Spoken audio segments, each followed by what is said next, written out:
Salut les amis, j'espère que vous allez bien. Aujourd'hui nous sommes en direct de l'Université de Lille. Je vais faire cette vidéo pour expliquer différents types de logements ici en France. En fait, pour le logement ici en France, c'est l'un des problèmes les plus chroniques pour les étudiants sur étranger. En fait, on peut dire qu'il y a beaucoup de types, mais le plus connu ici en France, c'est le logement étudiant qui s'appelle le Crous.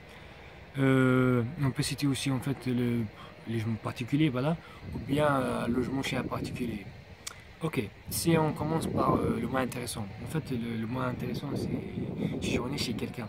En fait, si on est quelqu'un, généralement, il y a des plateformes ici sur Internet, comme le Bon Coin, ou bien des plateformes sur la fac qui proposent, euh, euh, c'est des gens qui proposent leur chambre à partager quoi. Du coup, le propriétaire, il va te donner une chambre, voilà, avec peut-être avec salle de bain, voilà, avec une petite cuisine, kitchenette, ou bien des fois des trucs comme ça à partager, comme la douche, je sais pas.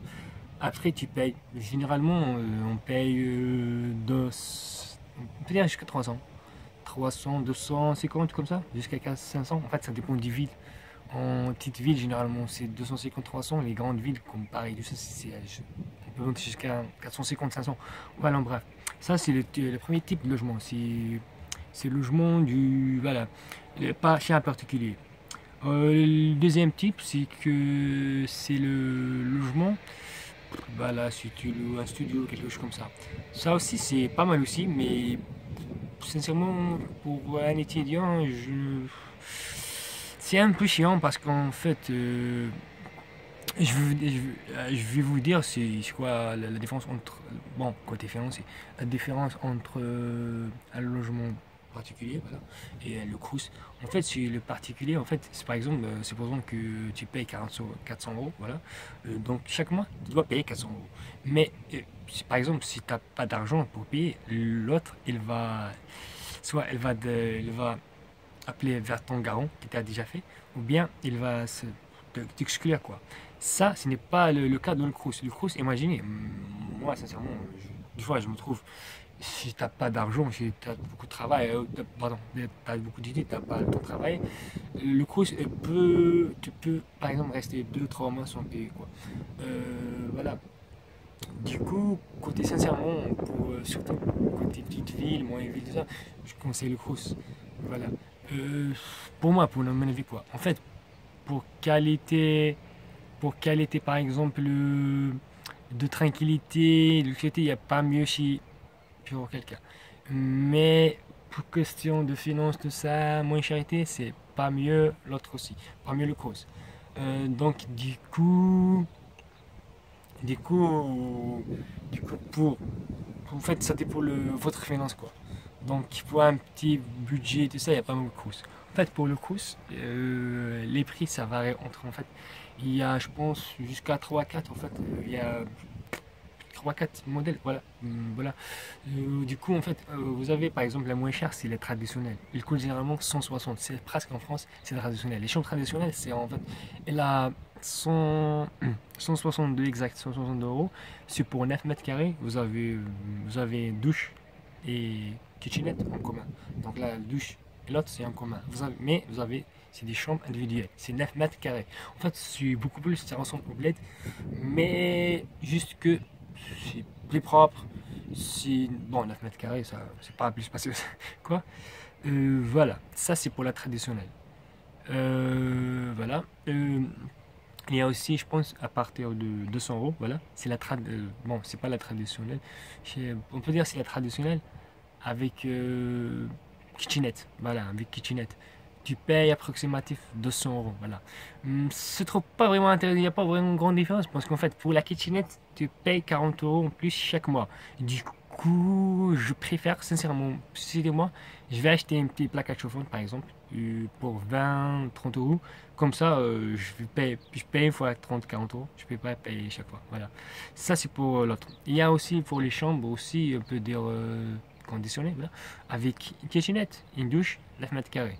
Vous payez approximativement 250. En fait, ça, c'est sans CAF. Voilà, sans CAF. Sans CAF, sans LED, tout ça. Du coup, voilà. Donc, la troisième chambre, c'est avec douche, douche, toilette, voilà, kitchenette, 9 mètres carrés. vraiment serré, pour 250. Après, il y a par exemple à partir de 12 mètres carrés, 12 mètres carrés, en fait ça dépend aussi s'il y a des kitchenettes. 12 mètres carrés, c'est à partir de 200, 250. Oui, en fait, si vous voulez par exemple un studio de 14 mètres carrés, ça va coûter entre 300 avec douche, toilette, voilà, 14 mètres, pas mal aussi.